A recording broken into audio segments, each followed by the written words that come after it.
Bonjour à tous les amis, j'espère que vous allez bien. Je vais laisser 2 petites minutes, mais je vais quand même assez rapidement démarrer. En fait, je voulais revenir avec vous sur une étape, puisque aujourd'hui, je fête un anniversaire un petit peu spécial. Je fête l'anniversaire, donc ça fait 3 ans, quasiment jour pour jour, 3 ans où j'ai passé une période où en fait, je crois que c'est la période où j'ai le plus été jugée dans ma vie. Donc je vais faire un petit comeback, revenir un petit peu en arrière et vous expliquer un petit peu tout ça. Donc pour vous donner un petit peu le contexte, donc il y a 3 ans de ça, j'étais embauchée dans une association d'éducation populaire. J'avais eu un parcours assez fulgurant, j'ai envie de dire, puisque du coup voilà, très rapidement après avoir passé mes diplômes, je suis passée de stagiaire à formatrice et de formatrice à coordinatrice de formation. Donc voilà, j'avais vraiment une ascension absolument exceptionnelle. Et en même temps de ça, en parallèle, je préparais avec ma troupe de l'époque les championnats de France d'équipe de bachata. Donc voilà, j'étais vraiment dans une pente hyper ascendante, c'était vraiment la folie. Coucou à tous, j'essaye de pas trop lire les commentaires sinon je me laisse trop perturber. Donc voilà, 3 ans, j'étais vraiment dans une pente absolument ascendante et là arrive un moment où j'ai mon entretien annuel, donc quelque chose de basique en soi.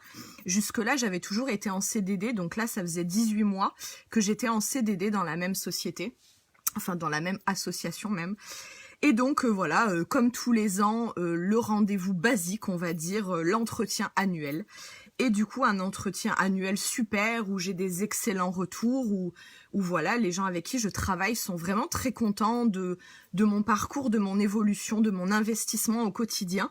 Et où là, en fait, donc ma responsable de l'époque, Karine, je lui fais un bisou d'ailleurs, qui me pose la question, mais en jouet, parce qu'elle était sûre de ma réponse, en me disant, ben voilà, écoute Laetitia, tu arrives bientôt au bout de tes 18 mois de CDD. Légalement, en France, de toute façon, on n'a pas le droit d'aller au-delà. On aimerait du coup te proposer un CDI en tant que coordinatrice. Et là, prise de panique, je crois qu'il n'y a pas d'autre mot, dans mon corps il s'est passé un truc absolument dingue, prise de panique, et là je lui ai dit écoute Karine, je suis touchée, parce que vraiment, enfin, je veux dire, j'ai passé toutes mes études pour faire ça, c'était un rêve, j'y suis arrivée en plus très rapidement, donc c'était génial, et là je lui ai dit écoute Karine, je suis désolée, mais il faut que je réfléchisse. Donc étonnement général. Et c'est pour ça que j'ai commencé en disant c'est la période où j'ai été le plus jugée dans ma vie, puisque je pense qu'à ce moment-là, ma responsable m'a jugée. Mes collègues aussi avaient des points de vue, en tout cas pour certains, en se disant mais elle est dingue. Enfin, j'étais dans un secteur où avoir un CDI, c'était avoir trouvé le Graal, c'est vraiment hyper rare. Et on me le proposait après 18 mois. Et voilà, c'était complètement dingue pour ma famille, pour ma maman. Pour mes amis, tout le monde me disait « Mais Letty, on vient de te proposer un CDI ». Et j'étais vraiment dans un état de panique, de doute, de questions. Alors, pas de panique, j'étais pas en stress, mais de questions. Et en fait, je me suis dit « Ok, on me propose un CDI ». Et pour moi, c'est un engagement quand même, un CDI. Et du coup, je me suis posé des questions. Et du coup, j'ai commencé à regarder les gens autour de moi, les gens qui faisaient ce que je faisais aussi, notamment qui étaient coordos. Et là, je me suis aperçue que je m'investissais énormément et que, en fait, des fois, et c'est pas pour dénigrer mes collègues loin de là, mais que je m'investisse beaucoup à côté de ceux qui peut-être prenaient moins de temps pour être là au travail ou parce qu'elles avaient des obligations à côté, donc passaient peut-être moins de temps que moi, effectif au travail, étaient payés la même chose que moi. Je me suis aperçue aussi qu'en fait, on me disait que j'étais responsable, donc j'étais cordeau, j'avais une certaine responsabilité, j'étais cadre, mais en fait, le cadre, ce n'est pas moi qui le fixais.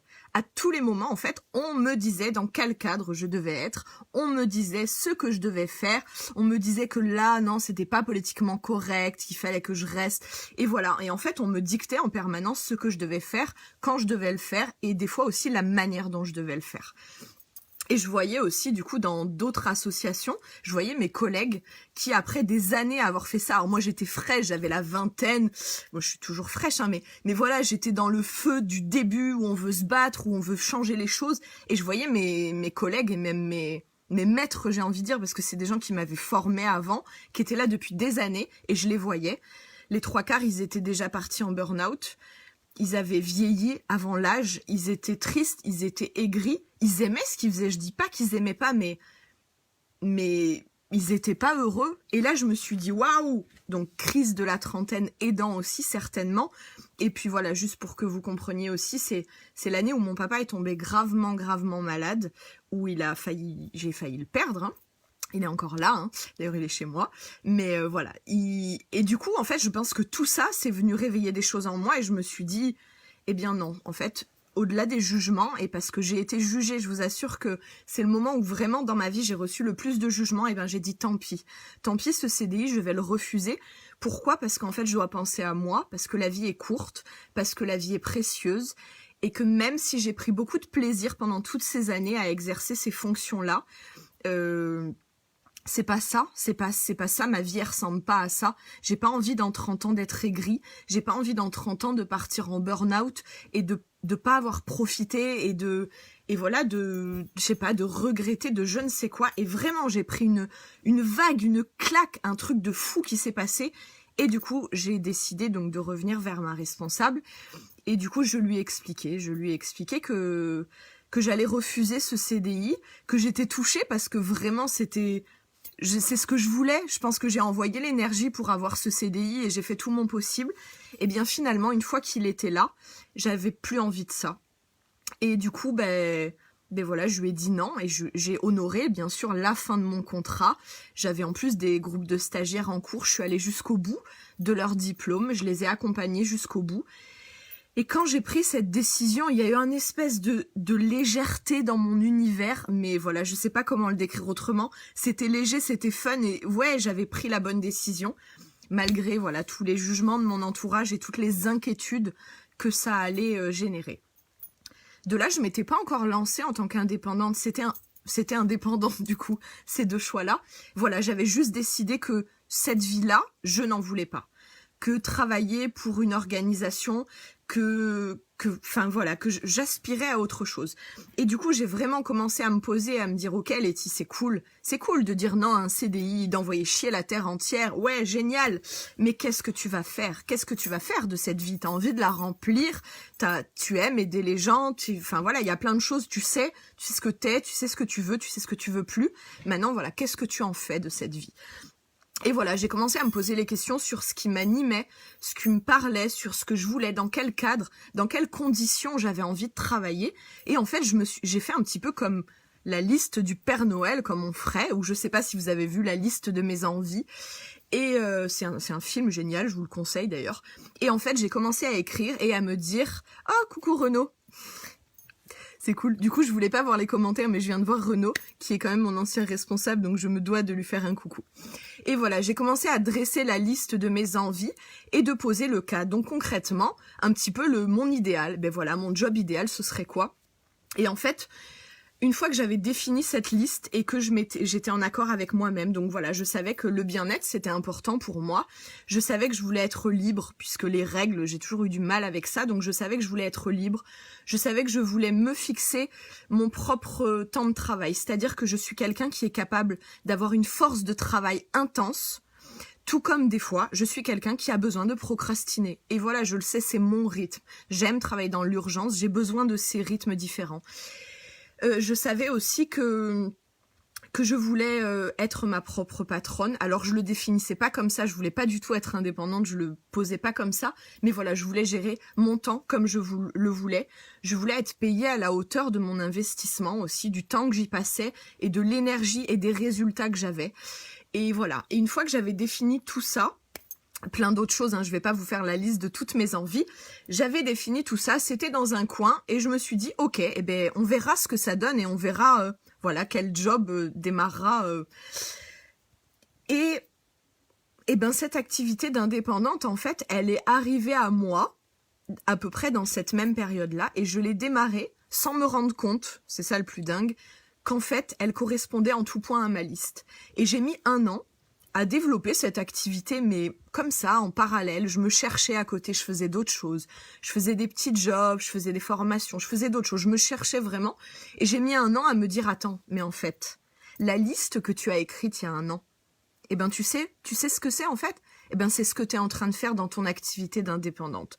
Et là, waouh, prise de conscience, mais effectivement, ce que je suis en train de faire, c'est ma liste. Et voilà, je voulais juste revenir sur ça parce que c'était important pour moi de revenir aussi sur cette période de jugement, puisqu'on est sans cesse jugé dans nos vies, quoi qu'on fasse, et vous le savez, quoi que vous fassiez, vous serez jugé. Il y aura toujours quelqu'un qui aura quelque chose à redire. Moi, j'ai juste envie de vous dire, c'est penser à vous, faites ce qui est bien pour vous, faites ce qui est juste pour vous, même si des fois on ne sait pas sur le moment pourquoi on prend cette décision. Voilà, si c'est léger, si c'est fun pour vous, allez-y, faites-le. Et puis, enfin voilà, au moins vous n'aurez pas de regrets. Et prenez soin de vous parce que la vie, elle est trop courte. Et vraiment, le travail, c'est là où on passe les 3/4 de notre temps. C'est là où on passe plus de temps qu'avec nos familles, qu'avec nos amis. C'est là où on est là les 3/4 du temps. Donc choisissez le bien. Et si à un moment, même les gens vous jugent parce que vous avez envie de réaliser un rêve, parce que vous avez envie de vous lancer en tant qu'indépendant, parce que vous faites un projet totalement dingue, eh bien, j'ai envie de vous dire, les gens qui vous jugent, c'est les gens qui sont assis, c'est les gens qui vous regardent et c'est les gens qui ne feront jamais rien. Les gens, ils vous renvoient leur peur. Mais c'est leur peur. Laissez-leur leur peur qu'ils les gardent. Leur peur, c'est pas votre vie. Donc vraiment, prenez soin de vous, faites ce qui est important pour vous, ce qui vous fait vibrer. Voilà, j'avais juste envie de vous partager ça parce qu'on est à date anniversaire et je me disais waouh, j'ai une prise de conscience et voilà, j'avais juste envie de vous le partager. Si ça vous a parlé, que vous avez envie de venir échanger avec moi de vos rêves, de peu importe, n'hésitez pas, envoyez-moi un message. Si vous avez envie aussi de partager ce live pour faire peut-être se réveiller des gens autour de vous parce que ça vous a parlé, parce que vous avez envie de me soutenir, eh bien faites-le avec grand plaisir.